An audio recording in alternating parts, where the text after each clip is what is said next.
hari ini seperti tema yang diberikan kepada saya beberapa hari yang lalu berkaitan dengan menuju dan dari dasar. Tema kita sama-sama belajar firman Tuhan malam hari ini adalah menuju dan dari dasar. Teman-teman, nanti ketika kita belajar kita akan mengerti ya maksud dari tema kita pada malam hari ini.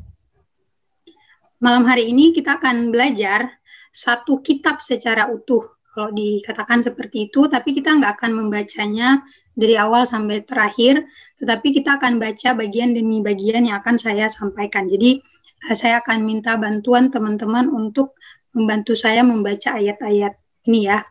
Mari kita membuka Alkitab kita akan belajar dari kitab Yunus.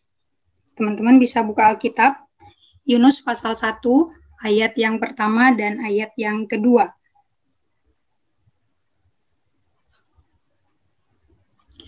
Saya akan membacakan dulu ayat ini. Teman-teman sudah dapat ya? Sudah. Yunus 1 ayat 1 dan ayat yang kedua, demikian firman Tuhan. Datanglah firman Tuhan kepada Yunus bin Amitai demikian, bangunlah pergilah ke Niniwe kota yang besar itu, berserulah terhadap mereka karena kejahatannya telah sampai kepadaku. Teman-teman, di dalam ayat yang pertama dan ayat yang kedua ini, apa yang dikatakan Alkitab, Nabi Yunus diutus oleh Allah. Pastinya ada tujuan ya teman-teman. Jadi, Yunus diutus untuk pergi memberitakan tentang penghakiman atau memperingatkan bangsa yang berdosa, yaitu mereka yang tinggal di kota Niniwe. Nah, Yunus ini diutus langsung dari Allah ya. Kalau kita saat ini mungkin diminta tolong atau diberikan tugas untuk pelayanan oleh pendeta. Tapi Yunus, kita lihat, kita baca kisahnya, dia diutus langsung oleh Allah. Tetapi bagaimana respon Yunus, teman-teman? Kita lihat di ayat yang ketiga. Boleh ada yang bantu bacakan ayat yang ketiga? Tetapi Yunus bersiap untuk melarikan diri ke Tarsis, jauh dari hadapan Tuhan. Ia pergi ke Yafo dan mendapat di sana sebuah kapal yang akan berangkat ke Tarsis. Ia membayar biaya perjalanannya, lalu naik kapal itu untuk berlayar bersama-sama dengan mereka ke Tarsis, jauh dari hadapan Tuhan. Ya, terima kasih Pak Cahyo. Teman-teman, dari ayat yang ketiga ini, kalau kita lihat kemana dan ke arah mana Yunus pergi. Apa yang dimaksud kepergian Yunus? Apa maksud dari kepergian Yunus ini? Ada frasa yang diulangi 2 kali di ayat yang ketiga ya. Ada yang bisa temukan? Yunus disuruh pergi kemana? Dia kemana? Dan ada frasa yang diulangi 2 kali di dalam ayat yang ketiga ini. Silakan George.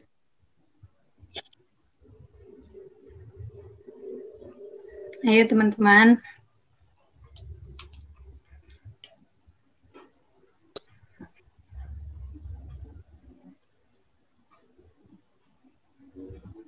Masih mencari barangkali ya.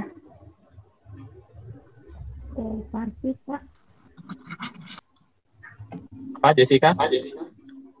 Bagaimana? Yunus mencoba menjauhi Tuhan.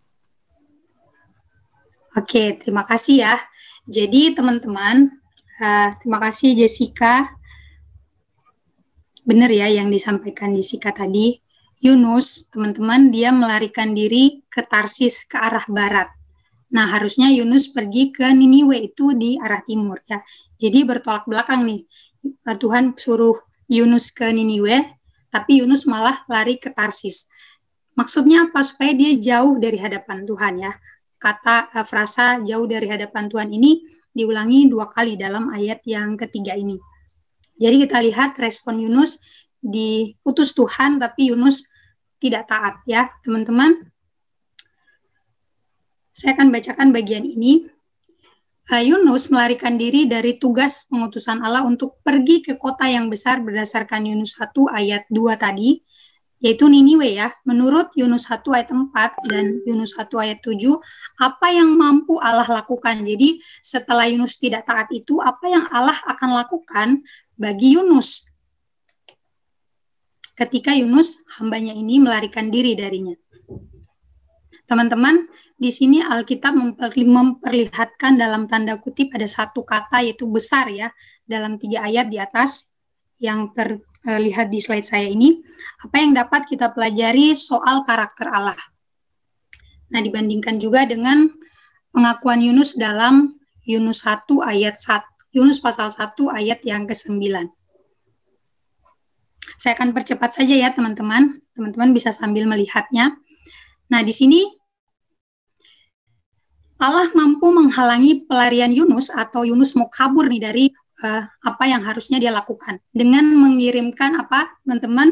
Tadi saya katakan ada satu kata besar ya. Jadi badai yang besar Tuhan kirim dan Yunus juga akhirnya ditelan oleh ikan ya, ikan yang besar. Teman-teman mungkin pernah dengar cerita-cerita sekolah minggu ikan paus atau ikan apa. Enggak ya, Alkitab mencatat ikan yang besar.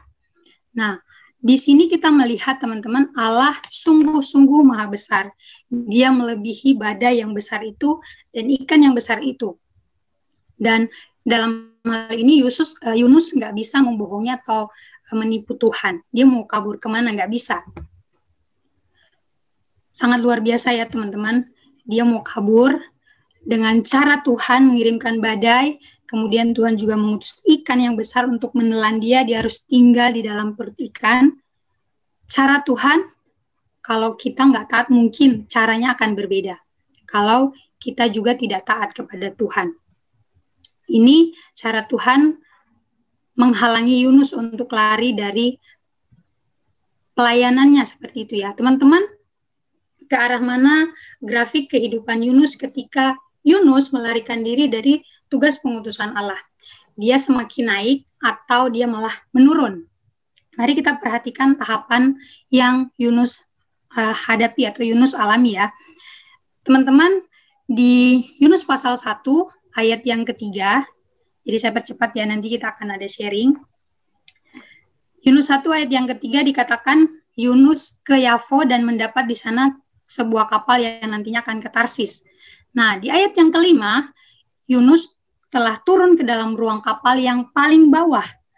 Kemudian di ayat 12 dari pasal 1, dia dan juga ayat 15 dicampakkan ke dalam laut. Yunus ya minta untuk dilemparkan dan dia dilemparkan ke dalam laut supaya badai yang besar itu tenang. Teman-teman pasti sudah mendengar kisah Yunus ini ya, kronologinya. Dan yang terakhir di sini teman-teman, datanglah seekor ikan besar menelan Yunus dan Yunus tinggal di dalam perut ikan. Teman-teman pernah nggak membayangkan kalau teman-teman tinggal di dalam perut ikan? Itu betapa baunya ya. Kalau kita ke pasar ikan saja itu sangat bau. Tidak menyenangkan, tidak mengenakan. Apalagi dia tinggal di dalam perut ikan. Saya pikir ini situasi yang sangat tidak nyaman yang Yunus hadapi. Dia semakin ke bawah ya. Teman-teman, kita lihat selanjutnya. Grafik pelajarannya bagi kita nih. Dari kehidupan Yunus, grafik kehidupan Yunus setelah melarikan diri dari Allah. Yang terjadi adalah Yunus semakin menurun dan menurun sampai ke dasar laut. Bahkan dia hidup dalam ketidaknyamanan, hal yang tidak menyenangkan, yang tidak mengenakan dialami ya teman-teman.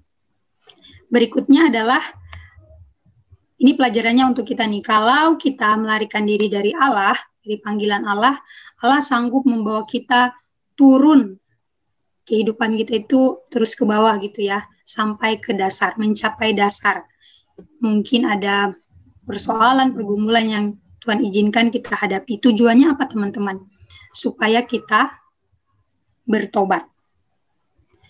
Ada introspeksi diri, kita mulai menyadari kenapa ya kok bisa seperti ini. Nah, tapi di sini kita lihat teman-teman, dari dasar laut, misi Allah pun akhirnya mulai dilaksanakan. Pertanyaan selanjutnya ini ya, di dalam perut ikan yang membawa Yunus ke arah dasar laut nih, apa yang Yunus alami? Teman-teman, saya akan baca ayat yang dari pasal 2 2 ayat 1 sampai 2, kemudian ayat yang ke-7 teman-teman bisa perhatikan, mungkin teman-teman ada yang di jalan, ada yang mungkin sedang mendengarkan saya, bisa dengarkan.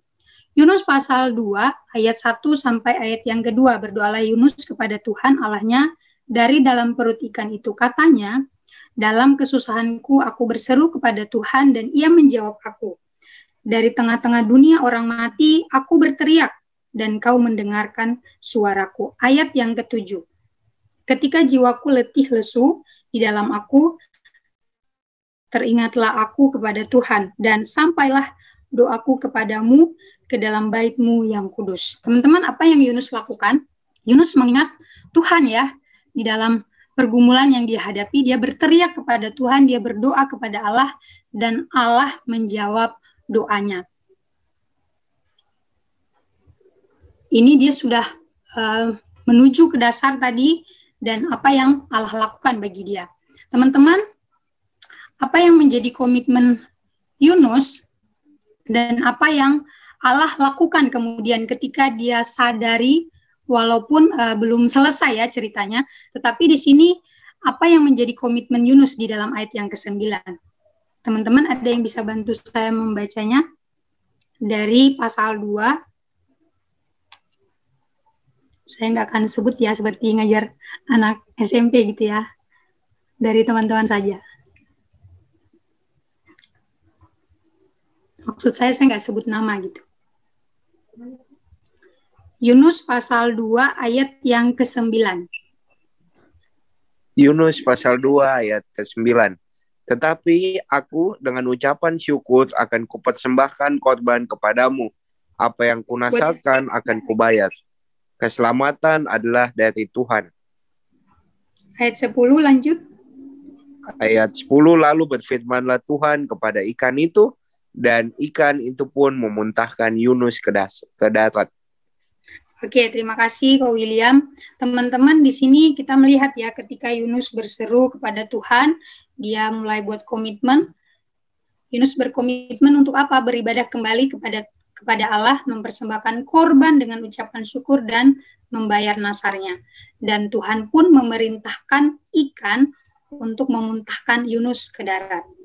Jadi kita lihat ya, ketika kita merespon, maka Allah juga akan melakukan sesuatu seperti itu. Tetapi kita lihat di awal, Yunus ketika nggak taat, Allah membawa dia semakin ke dasar, semakin menurun kehidupannya, grafik hidupnya. Teman-teman, saya nggak terlalu cepat ya. Jadi Yunus ketika mulai menyadari dia dalam keadaan yang sangat sulit, dia berseru kepada Tuhan, dia berkomitmen kepada Tuhan, dan Tuhan melakukan apa? Dia memerintahkan ikan itu untuk memuntahkan Yunus ke darat. Selanjutnya pertanyaan bagi kita nih, apa yang Allah ulangi kembali bagi Yunus? Dan bagaimana respon Yunus yang kedua kalinya? Tadi yang pertama kita sudah lihat, dan kita akan lihat kembali ketika Allah mengulangi, apa yang Allah ulangi? Yunus 3 ayat yang pertama hingga ayat yang kedua. Saya minta bantuan teman-teman ya. Yunus pasal 3 ayat yang pertama sampai kedua, lanjut ke ayat 3 dan ayat yang keempat. Yunus pasal 3. Datanglah firman Tuhan kepada Yunus untuk kedua kalinya demikian. Bangunlah, pergilah ke Niniwe, kota yang besar itu, dan sampaikanlah kepadanya seruan yang kufirmankan kepadamu. Bersiaplah Yunus lalu pergi ke Niniwe sesuai dengan firman Allah. Niniwe adalah sebuah kota yang mengagumkan besarnya, 3 hari perjalanan luasnya. Mulailah Yunus masuk ke dalam kota itu sehari perjalanan jauhnya, lalu berseru, 40 hari lagi maka Niniwe akan ditunggang balikan. Teman-teman, terima kasih Miss Steven. Saya pikir jelas ya jawaban untuk pertanyaan saya yang ini. Jadi Allah pertama dia menolak, dia kabur, tapi Tuhan tangkap begitu ya dengan mengirimkan ikan besar, kemudian memuntahkan dia, dan di pasal yang ketiga teman-teman, Allah kembali mengutus Yunus, dan Yunus bersiap pergi ke Niniwe. Ini responnya udah berbeda ya. Tapi apakah sudah benar nih responnya? Mari kita lihat pertanyaan selanjutnya. Ketika Yunus siap dan pergi ke Niniwe untuk menyampaikan peringatan kepada bangsa Niniwe, apa yang terjadi teman-teman? Apa respon dari orang-orang Niniwe mendengar peringatan Yunus? Ini tercatat dalam Yunus pasal 3 ayat yang ke-5 sampai ayat yang ke-9. Dan menurut Yunus pasal 3 ayat 10, nanti jawaban dari Allah, apakah Allah menghukum atau tidak ya. Teman-teman, mari kita lihat. Boleh teman-teman yang lain bisa membacakannya. Masih di pasal yang ketiga. Yunus Ya, pasal silakan. 3 ayat 5 sampai 9. Orang Niniwe percaya kepada Allah, lalu mereka mengumumkan puasa, dan mereka, baik orang dewasa maupun anak-anak, mengenakan kain kabung. Setelah sampai kabar itu kepada raja kota Niniwe, turunlah ia dari singgasananya, ditanggalkannya jubahnya, diselubungkannya kain kabung, lalu duduklah ia di abu. Lalu atas perintah raja dan para pembesarnya, orang memaklumkan dan mengatakan di Niniwe demikian, manusia dan ternak, lembu, sapi, dan kambing domba tidak boleh makan apa-apa, tidak boleh makan rumput, dan tidak boleh minum air. Haruslah semuanya, manusia dan ternak, berselubung kain kabung dan berseru dengan keras kepada Allah, serta haruslah masing-masing berbalik dari tingkah lakunya yang jahat dan dari kekerasan yang dilakukannya. Siapa tahu, mungkin Allah akan berbalik dan menyesal serta berpaling dari murkanya yang bernyala-nyala itu sehingga kita tidak binasa. Ayatnya yang ke-10, ketika Allah melihat perbuatan mereka itu, yakni bagaimana mereka berbalik dari tingkah lakunya yang jahat, maka menyesallah Allah karena malapetaka yang telah direncanakannya terhadap mereka, dan ia pun tidak jadi melakukannya. Oke, terima kasih Miss Yana. Miss Yana boleh simpulkan nggak respon orang Niniwe berdasarkan Yunus 3 ayat 5 sampai 9? Mereka sadar dan mereka kembali kemana? Kemana ya? Oke, terima kasih Miss. Ada yang mau lanjutkan? Kemana? Mereka kembali ke yang tidak jahat. Oke, ke yang tidak jahat. Oke teman-teman, mari kita lihat bersama-sama ya. Mereka berbalik gitu ya, berbalik kepada Tuhan. Mereka merespon dengan benar ya, berbeda dengan Yunus sendiri malah. Mereka sadar, mereka percaya kepada Tuhan, dan mereka mulai melakukan sebuah sikap penyesalan. Mereka berkabung, dikatakan manusia dan ternak-ternak nggak boleh makan. Mereka berpuasa merendahkan diri di hadapan Allah. Teman-teman, ini ya jawabannya. Seperti yang Miss Yana dan Kak Afianus sudah katakan, mereka berbalik ya, bertobat dari kejahatan mereka. Dan Allah tidak jadi menghukum Niniwe. Kalau saya pikir teman-teman guru yang dari SD, dari sekolah gitu ya, pasti sudah tahu, sudah ingat banget dengan kisah ini Yunus, karena diulang-ulang dalam materi sekolah Alkitab liburan. Teman-teman, bagaimana respon Yunus? Nah, di sini sudah terlihat jawaban saya dari Yunus pasal 4 ayat 1, dan Yunus dan bagaimana penyataan Allah tentang dirinya dalam kepada Yunus ya. Saya akan membacakan bagian ini dari Yunus pasal yang keempat, ayat yang ke-1 dan ayat yang ke-11. Teman-teman bisa perhatikan di Alkitab masing-masing, dan saya akan membacakannya untuk kita semua. Tetapi hal itu sangat mengesalkan hati Yunus, lalu marahlah ia. Ayat yang ke-11, bagaimana tidak aku akan sayang kepada Niniwe, kota yang besar itu, yang berpenduduk lebih dari 120.000 orang, yang semuanya tak tahu membedakan tangan kanan dari tangan kiri, dengan ternaknya yang banyak. Teman-teman, Yunus kesal ya, karena Tuhan tidak jadi menghukum Niniwe. Sebenarnya Yunus sudah tahu ya, peristiwa ini akan terjadi begitu, makanya awalnya dia mungkin kabur dari apa yang seharusnya dia lakukan. Dan Allah pun menyatakan dirinya sebagai Allah yang penyayang. Di sini kita lihat karakter Allah. Dia Allah yang begitu mengasihi. Teman-teman, kita harus ingat ya, dia nggak pernah setuju dengan dosa yang kita lakukan. Tetapi dia mengasihi kita, manusia yang berdosa. Sekali lagi saya ulangi, dia tidak pernah berkompromi atau setuju dengan dosa kita. Apa yang kita lakukan sebagai tindakan dosa itu. Tetapi kita manusia ini dia kasihi. Kasih sayang Allah yang paling nyata yang dia nyatakan lewat pribadi Tuhan Yesus. Teman-teman, pengorbanannya di kayu salib itu cukup untuk menebus kita dari dosa-dosa kita. Mungkin kita juga bisa saja seperti Yunus ya. Karena alasan-alasan tertentu. Kita tidak mau pergi untuk memberitakan firman Tuhan. Pertanyaannya bagi kita nih, bagaimana respon kita setelah belajar dari kehidupan Yunus? Teman-teman, saya akan akhiri dengan sebuah cerita ya. Ini dari saya, ini cerita tentang kakak saya ya. Jadi saya itu dari kecil lihat kakak saya itu perokok ya. Mungkin ini bagi sebagian orang biasa gitu ya. Tapi waktu itu mama saya sering diskorsing gara-gara kakak saya belum sungguh-sungguh dalam Tuhan gitu. Dan sampai saya udah kuliah, saya terus doakan kakak saya. Saya anak yang paling bungsu dan saya juga pernah memberanikan diri, Kak, jangan merokok lagi. Kan itu habis-habisin duit, pokoknya buat berantem sama istrinya gitu. Gara-gara nggak dibeliin dan lain-lain lah ya teman-teman. Sebagai seorang adik, saya juga takut begitu.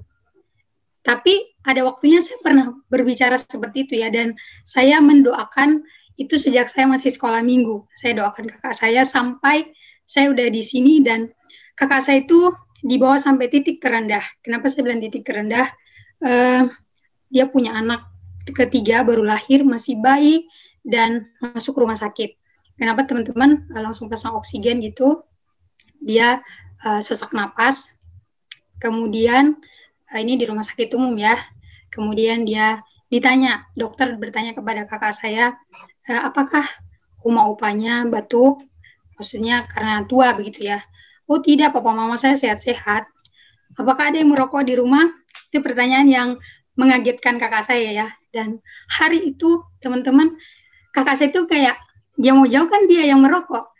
Dia kayak diam gitu. Tapi dia harus memberi jawaban, iya saya merokok. Dan hari itu dokter bilang anak bapak itu kena asap rokok pastinya. Jadi dia seperti ini. Itu titik terendah yang Tuhan bawa begitu ya, kakak saya harus alami. Itu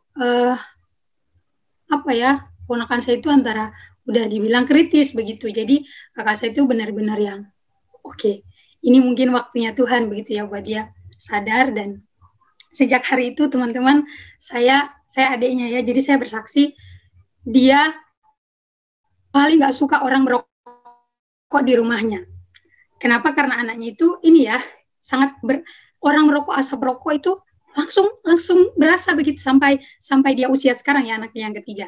Dan saya pikir itu cara Tuhan buat kakak saya buat kapok gitu, karena sejak lama kita doakan gitu ya, tapi dia nggak bertobat lah. Itu masalah sih dalam keluarga, jadinya bisa marah-marahan begitu ya. Tapi puji Tuhan sampai saat ini setelah peristiwa itu kakak saya kayak benar-benar kalau orang datang bertamu di rumah, dia mengatakan, Pak boleh matikan dulu rokoknya, nanti kalau Bapak pulang dari rumah saya boleh lanjutkan.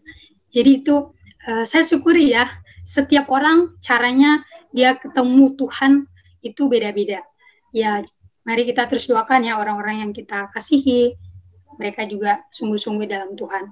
Dan itu bisa dilewati kakak saya, dan puji Tuhan ya hari ini sudah bisa pelayanan dengan baik. Ya saya yakin kakak saya di masa itu benar-benar makin dalam di dalam Tuhan. Setelah dia melewati ya anaknya mau diambil gitu ya sama Tuhan. Itu kesaksian saya teman-teman, mengakhiri khotbah saya, renungan saya malam hari ini. Ya Tuhan mau kita bertobat ya, tobat dari ketidaktaatan kita. Kita juga yang mungkin sudah melayani Tuhan, banyak waktu kita melayani Tuhan, tapi kadang-kadang kita masih nggak taat. Malam ini kita diajar untuk bertobat, dan sungguh-sungguh punya motivasi yang benar untuk ikut Tuhan dan melayani Tuhan. Amin.